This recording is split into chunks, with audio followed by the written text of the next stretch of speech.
Welcome back to Stone Church Moonshiners. If you've ever tried making your own shine, you know it's a learning process. And let's be real, everyone messes up at some point. But the difference between bad shine and great shine is knowing how to fix those mistakes. Today we're going over some of the biggest moonshining mistakes people make and how to make sure your next batch comes out smooth, strong, and drinkable. Let's get started. Your shine is only as good as the ingredients you put into it. If you're using cheap, low-quality grains, old yeast, or chlorinated water, you're already setting yourself up for failure. Common mistakes: using old, moldy, or improperly stored grains, using table sugar instead of quality corn, barley, or rye, using tap water with chlorine, which can kill yeast. How to fix it: always use fresh, cracked corn or malted grains for better conversion. Use filtered or distilled water to avoid off flavors. Store grains properly, dry, cool, and sealed to prevent mold. If your mash smells bad before fermentation even starts, chances are your ingredients are the problem. Start with the right base and you'll get a much cleaner end product. Fermentation is where the magic happens. If your yeast isn't working properly, your alcohol content is going to suffer. The two biggest issues: temperature problems and not enough nutrients. Fermenting at temperatures that are too high or too low. Not using yeast nutrients, leading to weak or stuck fermentation. Sealing the fermenter too tightly, preventing gas from escaping. How to fix it: keep your fermentation temp between 70 to 80 degrees Fahrenheit for most yeast strains. Use distiller's yeast and add nutrients like DAP, diammonium phosphate. Use an airlock to let CO2 escape without contamination. If fermentation stalls or produces a sour smell, check your hydrometer reading. If the gravity is still high, it means the yeast didn't fully convert the sugars.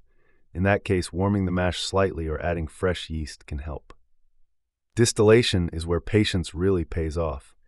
If you crank up the heat too high or don't pay attention to your cuts, you'll end up with something undrinkable, or worse, dangerous. Common mistakes: heating the still too fast, causing smearing of heads and tails, not discarding the first part of the run, collecting too much of the tails, leading to a harsh taste. How to fix it: heat your still low and slow to get a clean separation. Always discard the first 2 to 4 ounces per 5-gallon run. This contains methanol. Focus on collecting the hearts, the cleanest, best-tasting part of the run. Ever taken a sip of shine that burned too much or tasted watered down?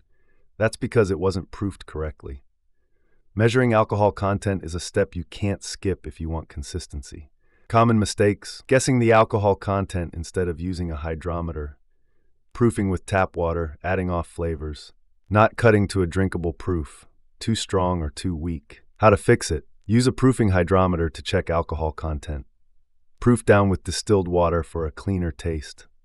For sipping shine, aim for 80 to 100 proof, 40 to 50% ABV. If your shine is too strong, add distilled water little by little to bring it to the right level.